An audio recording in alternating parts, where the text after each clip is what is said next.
Hey guys, what's up, and welcome to another episode of Filipino Millennial Mindset. And today is going to be a very special episode. First of all, or rather, we are going to be speaking English for the whole episode. And this is the first English only episode of the podcast so far. And that is because we have a very special guest on board, Coach Lisha Davidovits. So, did I pronounce that right? Yeah, you nailed it. All right. Hello, Coach Licha. Can you please introduce yourself briefly to our listeners? Sure. So my name is Lisha of Coach Lisha, and I am a success coach for high achieving millennials, particularly ones that are going through points of transition. So, they've been promoted and they're in a more senior role and they're wanting some support in navigating that transition. I also have worked with parents that are new to parenting, people that are new in relationships. Actually, one of my clients then right now they're abroad getting married, and so navigating that. So it's really people that are in their late 20s and 30s, they're at such transitional points in their lives. Like there's so much stuff that's going on personally and professionally. And that's part of what I love about coaching that group of people, is being there to help them through this stuff that can feel messy, create self-doubt, uncertainty, Mm, stress, and help them see like, wow, actually this is rich with possibilities and opportunities, and it can be exciting rather than daunting. So right. that's me. Yeah. Because Yeah. just coach people to be even more successful, for those that have those high aspirations and high expectations of themselves and of circumstances. So that is Coach Lisha for you. So as a success coach, I'm just gonna ask this with what you've mentioned so far. Do these are from just the US, or you've been able to coach others from other countries as well? Oh yeah, I coach people from all over the world, which I love. It makes it tricky with scheduling. It's like, okay, wait, if we schedule it this time, my time, what is that for you? Oh, 2 in the morning. Okay, let's not go there. So other than that logistic, I've coached people from, yeah, really all over the world. And it's exciting. And of course, there are cultural differences. But when Yes. it comes down to it, we are all quite similar in the range of emotions that we experience, the range of thoughts that we have. And it's interesting too, coaching some individuals where they're in some area and they're raised, you can be whoever you want to be, and others where they're raised like, you are expected to be this because this is our family history, your mom was this, your dad was this, and Yes. like this is what's expected.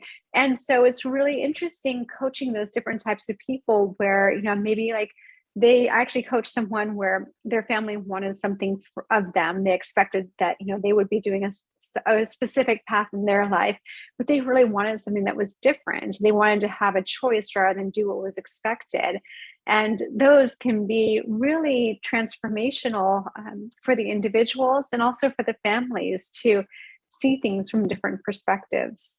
I'm just gonna mention that here in the Philippines, some parents are along the lines of you can be who you want to be, but majority they they're in that traditional path of they want you to Mhm. be a doctor or whatever the career path they want you to be in.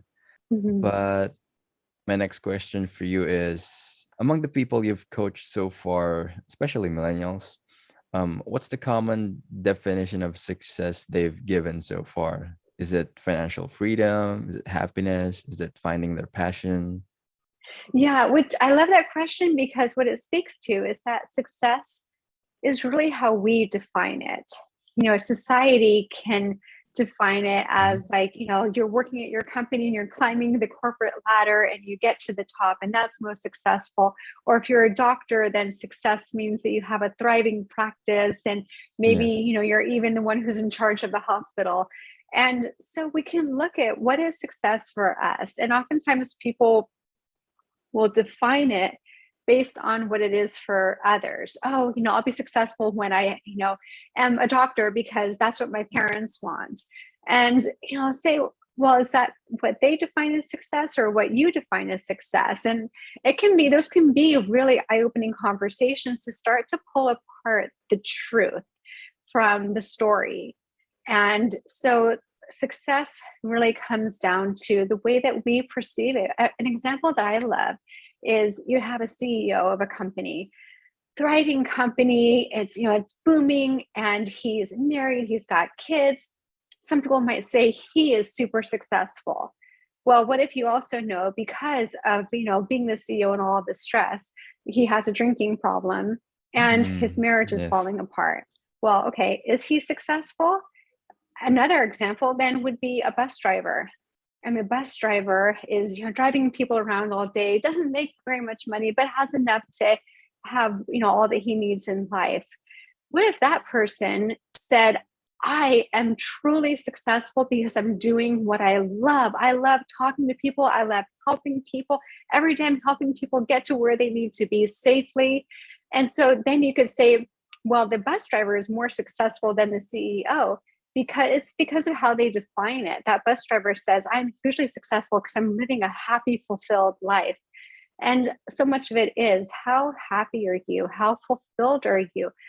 What is fulfilling? I love the Japanese ikigai model, where Yes. it's this coming together of, you do what you love, do what you're good at, do what the world needs, and what you can get paid for. And so it's that intersection of all of that can be that's often what success looks like for people. It's doing what they love, doing what they're good at. And so many times I've heard of people, and it makes me sad because you were talking about this too, where people do things because that's what their family expects. Yes. And I've heard examples where people do that and they're not happy, but okay, well, my family is happy because I'm doing this or that. And then I've heard of situations where people have shifted and they've said, like, my father wants me to be an accountant because that's a good job, but really I want to be a pastry chef and I want to prove to him that I can be. And there are those that have the courage to do that. And what I have seen is that oftentimes families that see that, they're like, all we wanted was for you to be happy and to know that you'd have a good, stable life.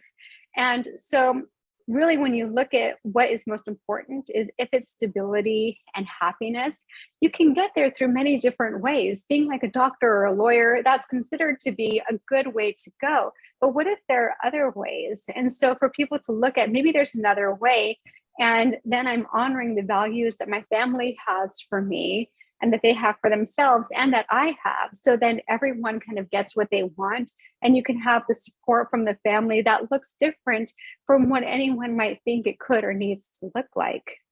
Yeah, because especially here in the culture in our country, in the Philippines, oftentimes the parent will make their child go a specific career path with the expectation of being able to harvest that in the future, you know. Sort of like Yeah, absolutely. they're treating it, maybe not obviously, but subtly they're treating it like their kid is a retirement plan. Yeah, that's so true. And there's love from that. There's love from the parents. Sorry if there's some background noise. Um, It's fine. the the parents, they love their children when they say this is what you should do, this is what you shouldn't do, and they have certain concerns in mind, financial stability, or maybe it's just like that, they're going to be able to retire at a certain age. And as parents who love their kids, they want to know when I'm gone, and I'm a parent as well, so I know you kind of want to know, like, when I'm gone, my child's going to be okay. And so they see that as, a way to secure that, to feel good for themselves. But what if your child's going to be okay and miserable? Would you want that? What if your child could be okay and happy? How amazing would that be? And what if that stability and financial security and happiness could look different from what you might have been raised to think it should look? I mean, parents are not at fault for wanting for their children, but it is unfortunate when they're kind of maybe short-sighted in what that could look like. It doesn't have to be one of three things to guarantee that security and early retirement or whatever it is that they're wanting for their children. It could look like something else, and then their child could be even happier. I've talked to a number of clients where they're like, yeah, I became this because my parents wanted it, but I was really unhappy doing it. Then, the sense of that. And then they start doing what they love. And they've said like that their parents see, wow, like you're able to make your own choice and have even more success financially, because when you're doing what you love, then you tend to be more successful because you're enjoying it, you're putting your all into it, you feel passionate about it. So you could actually have even more of what your parents are wanting for you by choosing your own path, but then, advocating for yourself and going in a different direction. It does take a lot of courage. I've coached people through that experience, help them navigate it, and can say from multiple experiences that I've had with clients, everyone ends up being much better off in the long run. And the relationships end up being even stronger, because those that do what their parents wanted them to do, sometimes they're not happy. And then there's resentment, and that causes tension in the relationship. And so by making different choices, because we still have a choice, those relationships actually end up being even stronger in the end. Yeah, but what would you say to the millennial that wants to, make a shift in their career path, but they also don't want their parents to be, misaligned with them, because tough conversations is not normal. It's not that normal here in the Philippines. And so that's why I created the podcast, so it could be a bit more normalized. So, like conversations between like the kid and his or her parent will be more normalized, and they could, fix internal issues by having conversations like these. So is there any way that of a person, a kid, a teenager that's going through something with their parent, what kind of approach would you recommend them, coming from a culture of not have used to having these conversations? Yeah, it's like I said, it's not easy, and at the same time it can be done. And you think about, like, you chose what clothes you put on today. I'm assuming you chose what you ate today, I assume, and maybe even are choosing certain things that you purchase. So the important thing is to realize that you are at choice. You are able to choose for yourself in other areas. And so what you do professionally doesn't have to be any different from that. It can be whether you choose what someone says is right for you or what you say to yourself is right for you. So that's the important first step, is to really know what is right for you. Because if you just are, trying to be defiant and say, I'm not going to do that, I'm going to go do something else, it could be anything else, then, that's just kind of flailing in the wind. But if you have really explored and you say, this is what I am really, really passionate about, and explored whether or not that's a viable option, if it, requires education, would you be able to get support in doing that? So I would say, before you would go into a very big conversation, really get grounded in what is right for you, what you're passionate about, what you're really good at, what's kind of in your wheelhouse of expertise, what you're drawn to, what you can get paid for, because chances are you need to be able to support yourself, what you're good at, because you might be like, this is what I love, but I'm not coordinated, so there's no way I'm going to be a star basketball player. Like, you have to be realistic too. So get grounded in that. And then it can be about just planting seeds and saying, like, hey, I've been spending more time, let's say you want to be an artist, and you say, I have been spending more time doing some art on the side. Can I show you? And, and kind of get them engaged with it. Maybe even start showing proof of concept, like on the side, maybe, have an art show, or if you want to teach, maybe doing some side teaching jobs, just to kind of test it out first, and then be able to show, hey, I'm getting this great feedback. Wow. And so planting those seeds of like, this could be a viable option, warming them up to it. And then comes the conversation where you say, I know that you love me and I love you. So coming from love, and I know that these are the things that are important to you. These are important to me too. And I know that you want this path for me to get there. I understand that comes from love. At the same time, this is what I really want. And this is how I know it's going to help me get those things that are important to us as a family. So having that alignment in, we all value this, and I'm seeing what you're seeing as far as why, these things are important. And then showing them, and with all of that richness here, there's this one thing that could be a little bit different.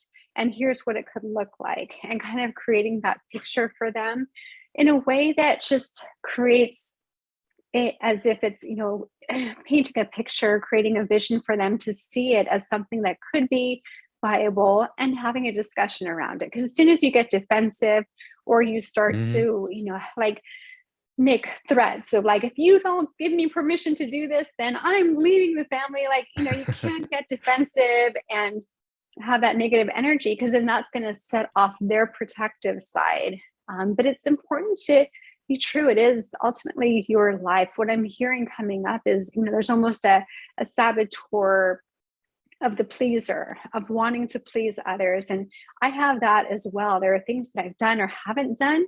Like, I really wanted to move. I wanted to explore more of the country, more of the world. And my mom, she would, say, no, you need to stay close. You're going to miss out on too much. And there was that pressure. So I felt it in a different way. It's not professionally, but personally wanting to spread my wings. And I let my wings stay less full than they could have been. And I know what it's like to feel like you're in this cage almost, and you just want to fly and soar. And so, really, it's up to, and I've had these conversations with other clients. What does it take to soar? What does that look like? And what are you willing to do to take the next step towards that? And then it's one step at a time. Yeah, I love how you describe that. Yeah, I'm a big fan of, setting that proper expectation, and then that leads to you and the one you're speaking to, whether it's your parent, your other half, to be more Mhm. open to listening to you other than be defensive about it. And also you Yeah. be coming from love, like you said, instead of like you're focusing on defending yourself and then it turns into an argument. And so Mhm. my next question that I want to ask involves an essence of mental health. I think you speak about this as well. Yeah, I do. And so we're transitioning to maybe someone that has achieved a level of success, whether whatever how they define that. And Mhm. then how does someone successful, you know, financially and family end up having depression? I don't know if you know Chester Bennington, the vocalist of Linkin Park. Okay. Yeah. Yeah, so I think Yeah, I that know Lincoln Park. Yeah. yeah, I believe he has pretty much everything a millennial would want: money, fame, family. I guess I don't know him personally, but I've just seen tweets of his wife, sorry. And I do believe that he has a loving family. How does someone like that, end up with depression? Well, sometimes it's something that is beyond their control of circumstances. And that's actually a common misconception, as someone might say to that person, you have everything. How could you be depressed?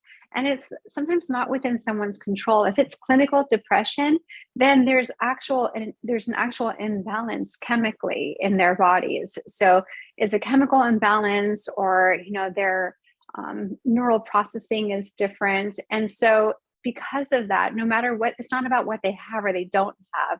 It's about, that balance being right. And I'm not an expert in Mhm. depression and everything that it encompasses.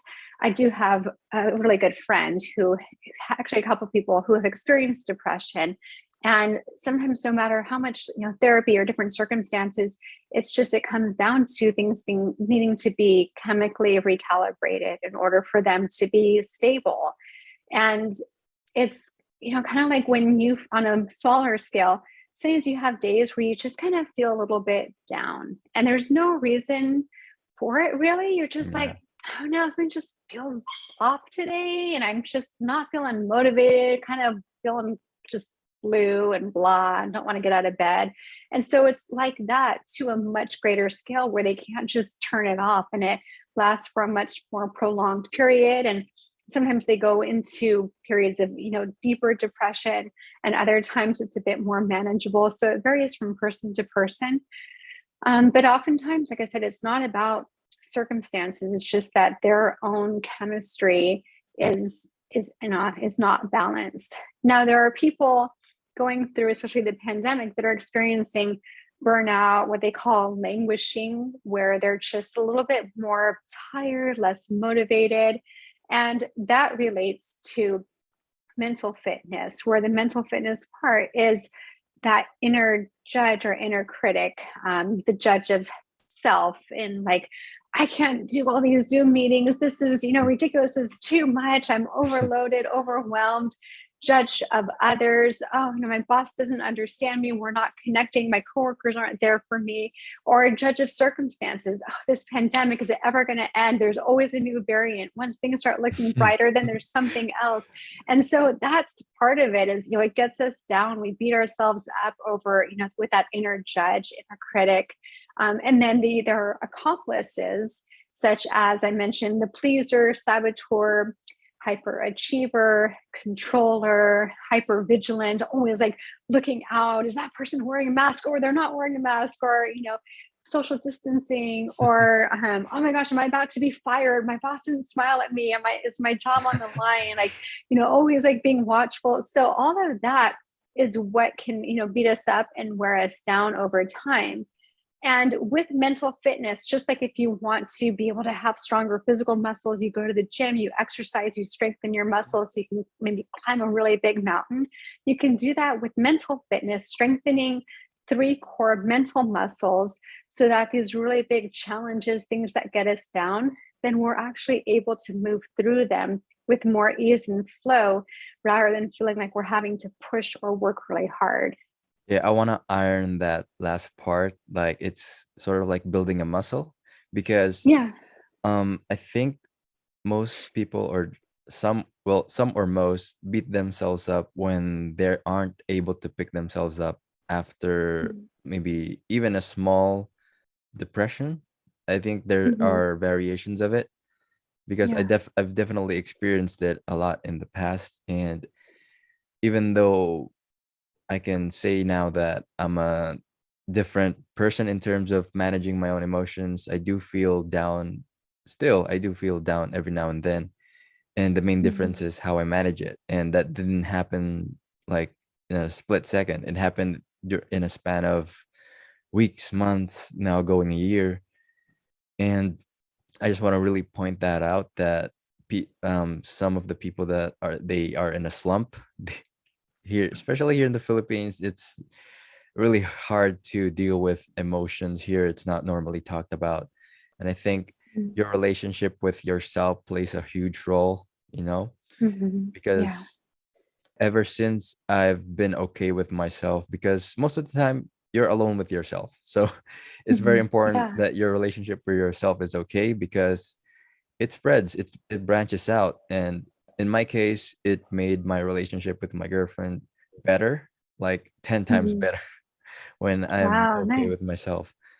And I just really True. want to stress that it doesn't happen overnight. And then Yeah. I Well, can I share based on oh that? yes, Like you're so right. Is that self-compassion is hugely important, and that's on the opposite end of these saboteurs. It's considered sage, where it resides in a part of the brain that lets us have that love for ourselves, patience, curiosity of okay, what is this about? What's going on?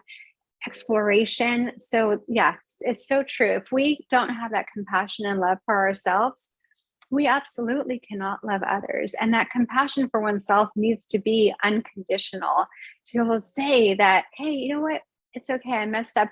There's a great example of, or a story where there's a warrior that comes home. So say this warrior comes home and they've got all these arrows in them. Then would you say to that warrior, oh my gosh, you did a terrible job. Look at how many times you got stabbed with these arrows. Were you even paying attention? What's wrong with you? Like that's the judge coming through. The sage would be like, oh my gosh, wow, look at all of those arrows. You must have had a really hard day. I'm sure that you fought as hard as you could. Here, let me help take those arrows out and give you a nice salt soak to help soothe your wounds. Which one would you rather do for someone else or tend to do? And which one would you do for yourself? And for anyone listening Mm, who would say, oh, I would soothe the other person, but then beat myself up if it was me, consider talking to yourself more the way that you would talk to someone that you loved immensely and had the greatest compassion for. We are so often much kinder to others than to yes. ourselves. And we turn that conversation back on ourselves, and then we give that love to ourselves more. As you mentioned, relationships change, and so do so many other areas of life. And when talking about, having courage to stand up to others, we don't have love for ourselves to say, like, you know what, I deserve to be happy, I deserve to be fulfilled. If we can't believe that, not just say it but believe it, how can we have the courage to express that to others with full conviction and that love rather than, any negativity? Yeah, that's pretty much spot on. Like your analogy with the warrior with the arrows. Yeah, I really resonated with that. Yeah, And then yes. lastly, I think I wish this could go on for another hour. But Can do uh, part two. yeah, for sure. But lastly, for especially since you're coaching high achieving millennials, what about the person who wants to achieve more? Well, this is really coming from myself. I'm being selfish with this question. I'm gonna share real quick my experience with my previous work. So I used to be at a job that I don't like, and then everything just felt repetitive to a routine, a mundane routine. And then I try to, make things feel okay. Like I see in the window at work someone eating out of the garbage and trying to convince myself, why are you feeling like this? Aren't you grateful? Like that person outside is eating garbage and you're out here, or rather, you're in here, air conditioned, you're doing fine. You're just complaining that your job is mundane. What's wrong with you? You have to be grateful, something like that. And so, how would you, especially as someone who had lacked guidance from their parents, how would you, help someone process that, whatever he or she is feeling in that moment, in terms of, am I being ungrateful or am I just wanting to level up? And how can you help them understand that and understand that? Yeah. Well, that's part of the difference of, being in that judgment versus being in sage. And so with you, looking at like, oh, this is mundane, and then having that guilt around feeling it, it's basically like you're judging and then beating the judge up for judging, which just makes the Yeah, problem even bigger. It's like you've got a thought, which is negative, and then you're adding more like awfulness on top of it by but but continuing to but do that. you're forcing yourself into gratitude mode, which Right. So yeah, that's the thing is you don't want to force yourself or guilt yourself into like, yeah. no, I'm gonna, be grateful about it. So it's important to really get grounded. And there are exercises that can be done that are effective to shift from saboteur mode into sage mode. And sage, okay, so the judge says, who are you to be, like getting upset about this being mundane or complaining about your job? That's the judge. When you're in the sage, then there's curiosity. And the curiosity might say, wow, I'm noticing I'm not feeling as challenged as I'd like to. I wonder what are some ways that I can find more challenges. So, in a job, it could be to talk to your boss and say, hey, I'm finding that I am identifying areas where I have potential to contribute even more. I would really like to be able to take on more challenges. Mm, Or if it's not within that job, to think about how is it that I want to be challenged? What kind of challenges really light me up? When I'm not doing this and I'm daydreaming about what I'd rather be doing, where I could be earning money, where does my mind go? Because often we have clarity at times when we're not trying to figure it out, but it's times when we're just like maybe in the shower or lying, somewhere relaxing. And that's when we are in that very like calm, grounded state. So I can show you an exercise that's really good in kind of creating that shift. If you notice, like, oh, there's the judge telling me this or that, to be able to shift to more of that groundedness, because what the reps do is that over time, they create more strength in the three core areas for mental fitness. And so it's just like working your bicep at the gym. You can work those mental muscles by doing these repetitions. And I can show you one and talk you through a few if you want. Yes, please. If you have more time. Yeah, absolutely. So the first one is one where you have your feet firmly planted on the ground, your spine straight, shoulders back, chest open. And you're going to put your thumb and your index finger together and make little circles like this. And don't worry about how fast or how slow, just little circles. Now close your eyes, because then it helps to block out other distractions. So with eyes closed, just make these little circles for about 10 seconds. Breathing normally. If a thought comes in, just let it go. Totally normal. Just let the thought go and return your focus to the little circles.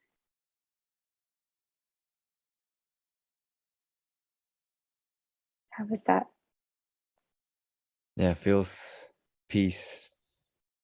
Yeah. What do you notice is different now than before? I'm more calm, not thinking about anything. And I feel the same way I do whenever I do like breathing exercises. Whenever I feel overwhelmed, I step out, Yeah. and then I just focus on my breathing, and then everything starts to feel more calm, and I can make more calm decisions. I can make more calm, choice of words whenever I'm talking to my girlfriend. And that's pretty much how Absolutely. it feels. Yeah, great. Yeah, breathing is another form of a PQ rep. And these are basically like mini meditations. And the beauty is that you can do it anywhere at any time versus being like, oh, I've got to go meditate in my corner for half an Yeah. hour. You can even do it. Another one is like you listen to the farthest away sound. Could be birds, could be water, cars. Listen to the farthest away sound, like 10 seconds. And then you listen to the closest sound. Could be your breath, could be some other sound in the background, the closest sound. And you just focus on that sound. Yeah, I don't know if you heard it, but I was focusing on the motorcycle that passed by. Oh, nice. Yeah. It's just focusing. And a thought comes in, you just let it go, return your focus. It can be done with food. You take a bite of food with your eyes closed, focus only on the sensation of the food and the textures, how it feels in your mouth. And that's another one. And it's good. That one's good if you're like, let's say, having a meal with people and you're feeling a little bit stressed or uptight, or with your girlfriend, then, if you're eating, then you just, or even drinking, you just feel that sensation in your mouth, focusing only on that sensation. And that can create that shift to calmness and groundedness, because it really does create a change in what part of your brain is being activated. And you have the fight or flight survival mode where there's the judge, and then you have a whole different region where you have sage, curiosity, compassion, patience, positivity, laser focus. If you think about it, like if a bear is chasing you and you're in fight or flight, then you aren't going to be like, oh, I wonder if I could think of some creative ways to escape this bear. You're just thinking survival, linear thinking. So, you can't be thinking expansively when you are in that saboteur mode of, the judge saying, you need to run faster. You need to, get out of here. And for the most part, we're not running from bears. So that being in survival mode typically is not serving us well. It's like you put your hand on a burner and it's really hot. You're going to take it off. You're not going to keep it there. And that's like what you're doing when you're beating yourself up with a judge of like, why am I at this job? I'm worthless. Maybe there's nothing else that I can do. It's keeping that hand on the burner versus being like, I'm not really enjoying my job, shifting the stage and saying, I get curious about, what other opportunities there might be and to explore, or to just have compassion for yourself and say, you know what, I'm just feeling off today. This is the best that I can do. It's not that great, but today's the best. I'm doing the best I can. Tomorrow will be better. So Yeah, kindness for that's self. really great, because often before I used to beat myself up whenever, I don't feel like it. But now whenever I take the time to understand myself of why I'm not feeling like it in the moment, That's curiosity. That's sage.